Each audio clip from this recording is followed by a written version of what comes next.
Those scratch marks? That's actually from reaching my arm underneath the shifter console to get at my cables. Oh man, I'm afraid. Those will be later. I'm afraid it's the first 86-degree day, first day of really hot weather in Maine. Mark it on your calendars. It is Sunday, May 17th. This is a Grand Touring Mazda 6. As you can see, when we turn this sucker on, hit agree. I think the volume is down, but this is what you get pretty much. I was on firmware 55. You can go online and you can actually search YouTube for upgrades. I upgraded from 55 to 70, and then from software 70 to software 74. I'm going to turn this off because it's going to say my name. Oh, there we go. After you upgrade this twice, okay, you're going to be ready for your Apple CarPlay. It's going to be baked into 74. Here's the thing, though. This is what they don't tell you, okay? You see this big long strip right here? That has to come out. All right, so we're in it now. Just took this big long piece off. Took my glove box out, pulled that out. It's got a neat little latch right there. Checked my cabin air filter. That was scary. We had some mice friends. So taking a look, when I pulled this long strip out, popped this shroud off, popped out all by itself, unhooked the hazard cable. Now it looks like we have to get that 10mm bolt out of there.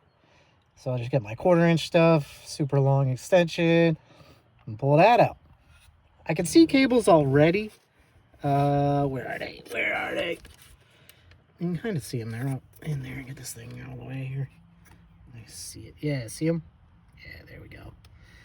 All right, next, all we got to do is tear the rest of this apart, right? That's all. This has to come out. That's got to come out. There is a bolt that's about 1/2 foot deep in this dashboard that has to come out. That screw came out of there. And that is my magnet tool. So another cheat code, my friends. Cheat code. Get your magnet tool in there. I don't know if anybody shows this in their videos, but look at the size of this behemoth. This thing's freaking heavy, man. Look how deep it goes in there, too. Now I gotta find out where that cable plugs into. So, okay. Just to illustrate what you really have to do to put CarPlay capability in this car, okay? You've got to pull this out without even being able to look at it. There's a connector on the side of this white plug they have to wrap up in foam tape so you don't get this loud ticking noise from that plug bouncing around inside. You have to look at your diagram and think to yourself, okay, the back of the unit is backwards.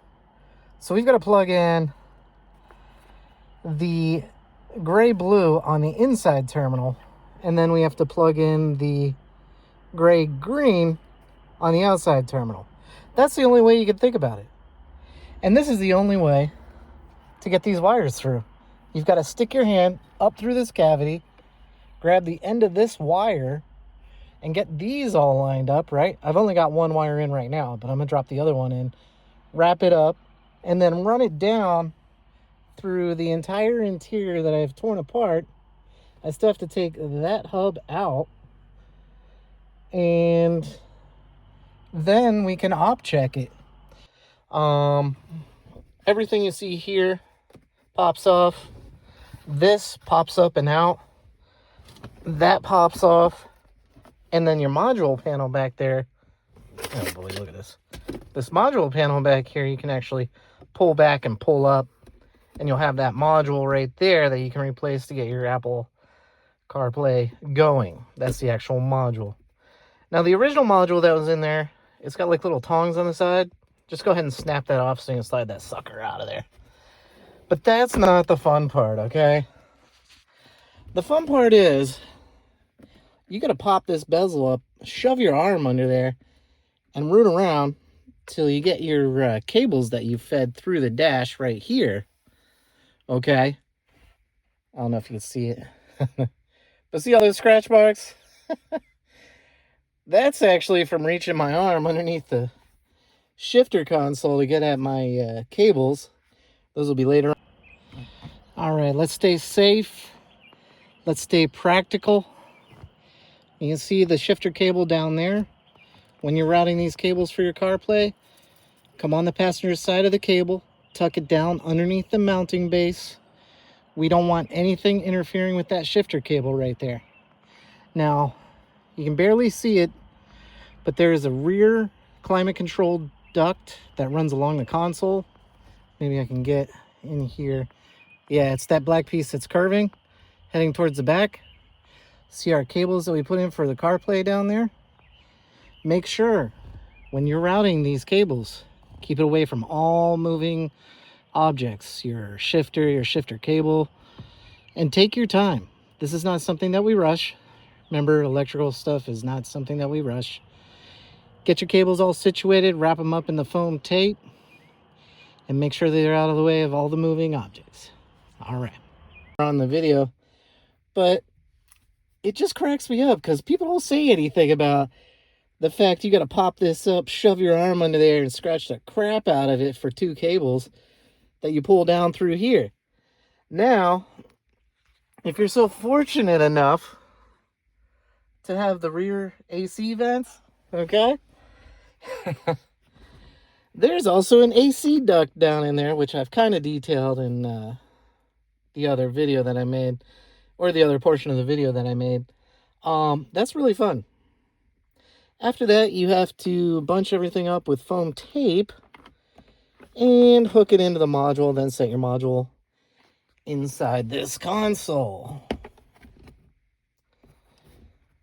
I'm running wired CarPlay. It was cheaper. It's 50 versus like $100, and I like the idea that my phone charges when I'm using CarPlay.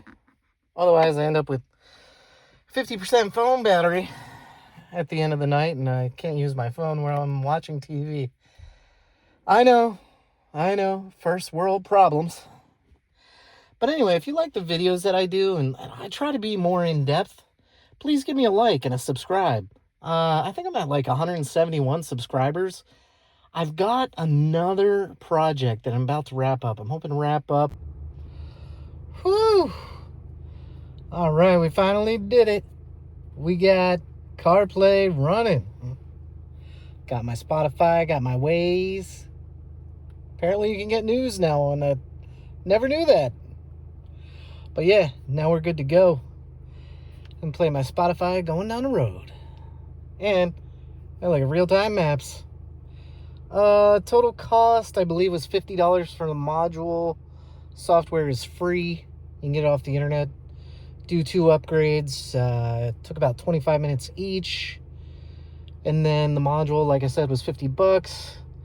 It does take an hour and a half to tear your interior apart and put it back together. But this is what I needed.